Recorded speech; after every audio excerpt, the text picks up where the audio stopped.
আজকে আপনাদের সামনে একটি মজার জিনিস হাজির করেছি।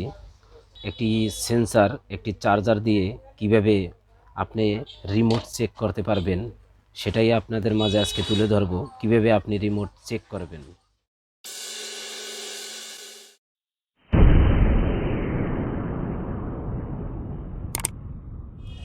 যাই হোক বন্ধুরা, এবার আপনাদের সেই মজার জিনিসটি কাজ করে দেখাবো। এটা অবশ্যই আপনারাও ঘরে বসে করতে পারবেন। যদি আমার ভিডিওটি আপনাদের ভালো লাগে, লাইক কমেন্ট করে জানাবেন। আমাদের এই কাজটি করার জন্য একটি চার্জার, সেন্সর আর একটি রিমোটটি আমরা চেক করার জন্য রাখব। আমাদের কাজটি হয়ে গেলে আমরা এটি দিয়ে চেক করব। চার্জারটি অবশ্যই ভালো হতে হবে।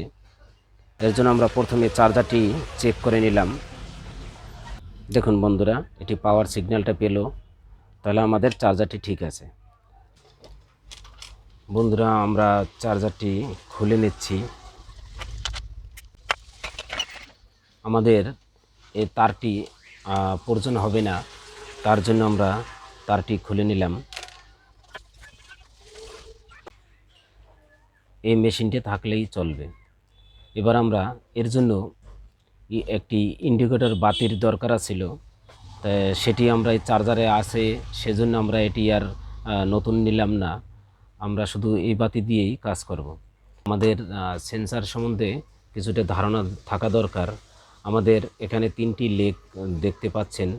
এই 3টি লেগের মধ্যে মাঝখানের পিন গ্রাউন্ড মাইনাস পয়েন্ট, এই পিনটি হচ্ছে ইনপুট ভোল্টেজ। আমরা এটা থেকে যে ইনপুট ভোল্টেজটি আছে সেটা সেই পিন, আর এটা হলো আমার মাইনাস পিন। এটা আমার আউট আইআর কানেকশন, এটাই আমাদের আইআর কানেকশন। তো এবার আমরা কাজ শুরু করব। এর জন্য আমরা একটু পজিশন করে নিচ্ছি। এই বোর্ডটা থাকাকালীন আমাদের এটা এই অবস্থায় থাকাকালীন এখানে ইন্ডিকেটর দেখা যাবে সিগন্যালটি, আর এ পজিশনে আমি পজিশনে আমি সেন্সারটি রাখবো। ভিতরে আমি এই পজিশনে রাখবো। সেজন্য আমাদের আগে থেকে সেই ভাবনাটা ভেবে রাখতে হবে। এবার আমি সেন্সারটা এ পজিশনে রাখলে, এই পজিশনে ঠিক এই পজিশনে আমি রাখবো। এই পজিশনে রাখলে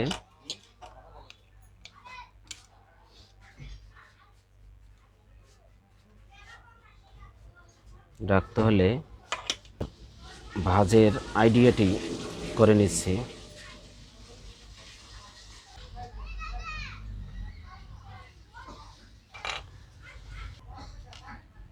এটা আমাদের আউটপুট ফিল্টার ক্যাপাসিটর। এই ক্যাপাসিটর থেকেই, এই চার্জারটি 5 ভোল্টের একটি চার্জার, এই ক্যাপাসিটর থেকেই আমি ভোল্টেজ সেন্সারে নেব। এর জন্য আমার জানতে হবে 5 ভোল্ট, এপাশে আমার গ্রাউন্ড, এপাশে প্লাস, এপাশে নেগেটিভ ভোল্টেজ, এপাশে পজিটিভ ভোল্টেজ। তাহলে আমাদের এটা ইনপুট 5 ভোল্ট ভোল্টেজ। তাহলে ইনপুট ভোল্টেজ এপাশে যদি হয়, এজন্য আমাদের সেন্সারটি এভাবে রাখলে আমার 5 ভোল্ট আমি এভাবে দিতে পারি। এর জন্য আমাদের একটু টিউবের প্রয়োজন হবে।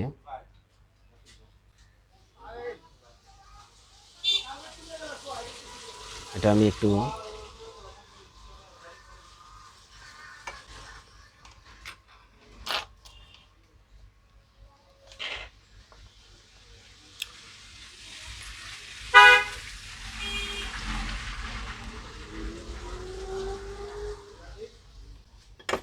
পজিশনের জন্য একটি ঝালাই করে নিলাম। এবার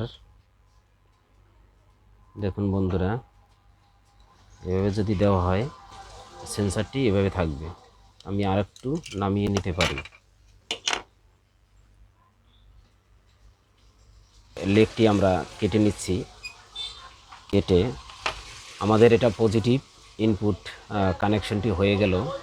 এটা পজিটিভ ইনপুট কানেকশন। এবার আমাদের নেগেটিভ কানেকশন, এটা আমাদের নেগেটিভ। এই নেগেটিভ আপনার ফিল্টার ক্যাপাসিটারের, এই ফিল্টার ক্যাপাসিটারের পজিটিভ লেগ এটি, আর নেগেটিভ লেগ এটি। তাহলে আমাদের এটার সাথে নেগেটিভ লেগের সাথে এ পয়েন্টের সাথে হুবহু মিলে গেছে। এর জন্য আমরা এই লেগটিও কেটে নিতে পারি, এখানেই এটার সংযোগ। লেগটি আমরা লাগিয়ে নেব, নেগেটিভ লেগটি লাগিয়ে নিচ্ছি। এবার আমরা আইআর পিনটি একটু সোজা করে নিলাম। তাহলে আমাদের এই পিনটি আমরা ভিতর দিয়ে ঘুরিয়ে এটা এলইডির সাথে কানেকশন দেব, সেজন্য আমরা এটা ভিতর দিয়ে দিলাম। আমরা মেজারমেন্ট করে নিলাম। এবার গ্রাউন্ড পিনের সাথে আমরা একটি টিউব, এরকম একটি টিউব ঢুকিয়ে নেব, যাতে পজিটিভ পিনের সাথে শর্ট না হয়ে যায়। এর জন্য এটি ঢুকিয়ে নিলাম। এবার এটি আমরা লাগিয়ে নিচ্ছি।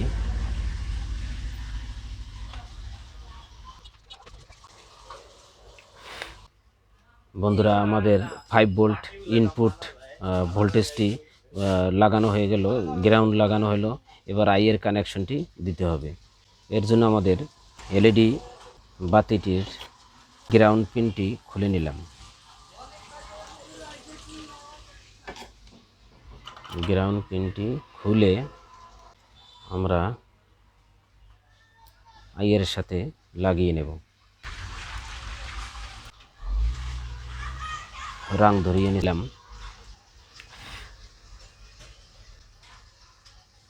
এখানে ইন্ডিকেটর বাতিটির একটি রেজিস্টার দেওয়া আছে।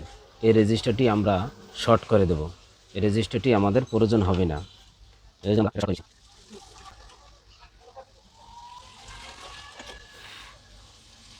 ইন্ডিকেটর বাতিটির রেজিস্টারটি আমরা শর্ট করে নিলাম। এবার আমরা চেক করে দেখতে পারি যে আমাদের কাজটাই হলো কিনা।